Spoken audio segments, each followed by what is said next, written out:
कानी बहू। किशोरी लाल जी के बेटे राघव की शादी की बात जगह जगह चल रही थी, लेकिन किशोरी लाल जी को कोई लड़की पसंद ही नहीं आती थी। और उसकी एक ही वजह थी, किशोरी लाल जी का लालची होना। उनको लड़की वालों से मोटा दहेज चाहिए था और इसी चक्कर में एक दिन वो एक बहुत पैसे वाले के घर अपने बेटे का रिश्ता लेकर पहुंचे। उस आदमी का नाम था ओम प्रकाश। देखिए किशोरी लाल जी, मेरी एक ही बेटी है और मेरी सारी संपत्ति जायदाद सब कुछ मेरी बेटी नैना का ही है। पापा, नाम से लगता है बहुत खूबसूरत होगी। कितना अच्छा नाम है ना, नैना। ओ, वैसे बात तो सही है आपकी। अब इतना पैसा है, जमीन जायदाद है, इकलौती बेटी, आप भी क्या करेंगे? सब कुछ उसे ही देंगे ना। बिल्कुल ठीक पहचाना आपने। बस बेटी की शादी और सारी जायदाद उसके नाम। पापा, बिना देखे हाँ कर दीजिए ना। इतना अच्छा रिश्ता फिर कहाँ मिलेगा? माला माल हो जाएंगे हम। मैं अपनी बेटी को बुलाता हूँ। अरे नहीं नहीं नहीं नहीं, आपकी बेटी का नाम नैना है, सुनकर ही लगता है बहुत सुंदर होगी। रहने दीजिए अंकल, मैं तो आपकी बेटी के नाम से ही इतना खुश हो गया हूँ कि उसे बिना देखे शादी करने को तैयार हूँ।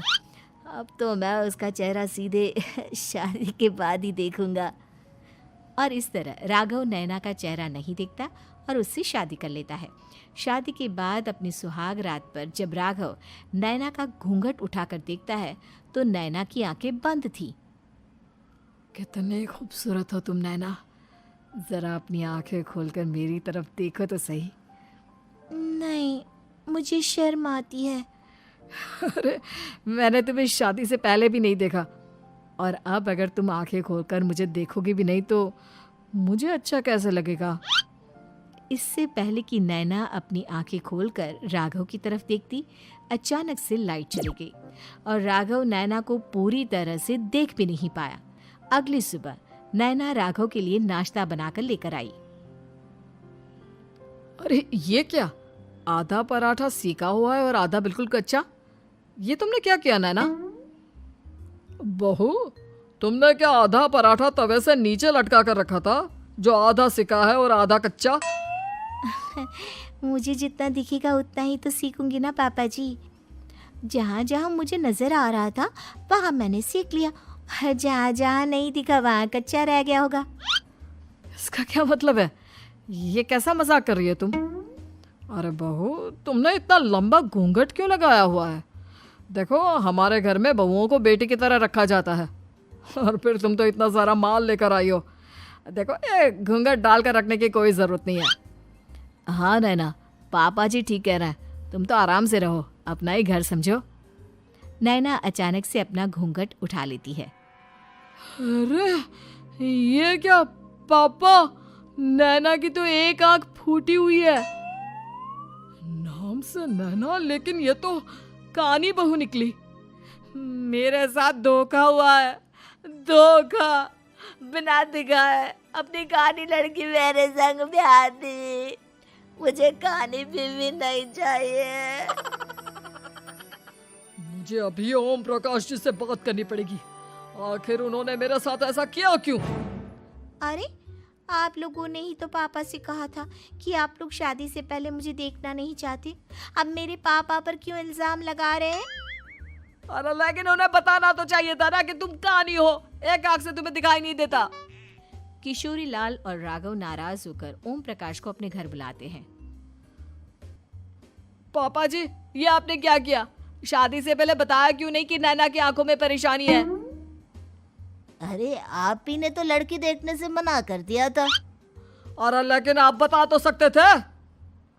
आपको तो हमारी बेटी की प्रॉपर्टी चाहिए थी, वो भी पूरी की पूरी। अब क्या हुआ अगर उसे आधा दिखाई देता है? प्रॉपर्टी तो आपको पूरी मिल गई ना। अरे ये क्या बात हुई? मेरी शादी प्रॉपर्टी से नहीं, आपकी बेटी से हुई है। अब ये तो पहले सोचना चाहिए था, तब तो मेरी प्रॉपर्टी देखकर तुम्हारी जुबान लप लपा रही थी। लेकिन मैं कानी लड़की को अपनी बीवी बनाकर नहीं रख सकता। पापा, कुछ करिए ना आप। हाँ, करता हूँ। देखिए ओम प्रकाश जी, आप हमारे साथ ऐसा नहीं कर सकते। और तुम देखो, अगर तुमने मेरी बेटी से शादी तोड़ी ना, तो जो भी प्रॉपर्टी मैंने तुम्हें दी है वो तो पूरी की पूरी वापस ले ही लूँगा, और आधी प्रॉपर्टी तुम्हारी भी लूँगा। अरे मेरी आधी प्रॉपर्टी भला क्यों लेंगे आप? इसलिए क्योंकि मेरी बेटी को आधा नज़र आता है और उसकी नज़र अभी तक तुम्हारी आधी जायदाद पर ही पड़ी है।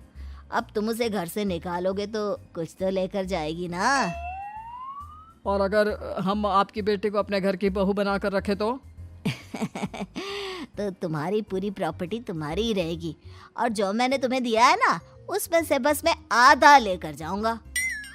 अरे लेकिन अब आप अपनी दी हुई प्रॉपर्टी में से आधी वापस क्यों लेकर जाएंगे?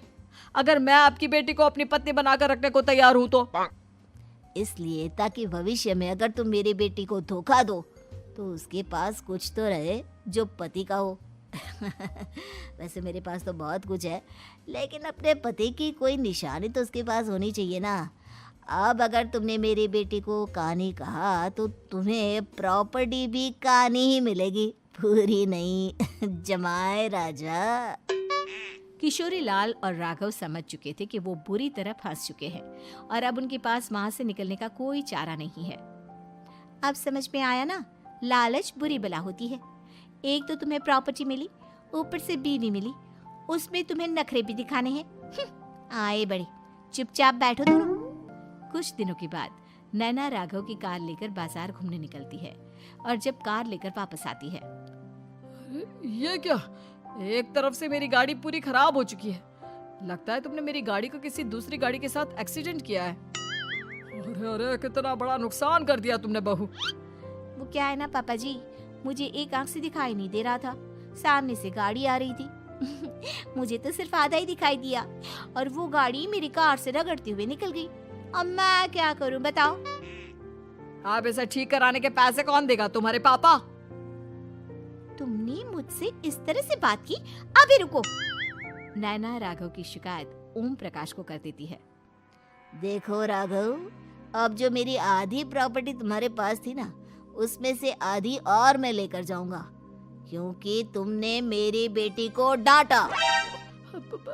अरे नहीं नहीं पापा जी, गलती हो गई, माफ कर दो। गलती की तो कोई गुंजाइश ही नहीं। अगली बार मेरी बेटी को डांटा तो बची हुई आधी में से आधी और ले जाऊंगा। लालच के चक्कर में हम दोनों ने बहुत बड़ी गलती कर दी बेटा।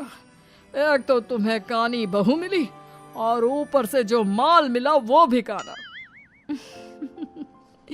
इस तरह राघव की हर एक गलती पर ओम प्रकाश उसकी प्रॉपर्टी का आधा आधा हिस्सा लेकर अपना सारा माल वापस ले गया और राघव को कानी बीवी से काम चलाना पड़ा।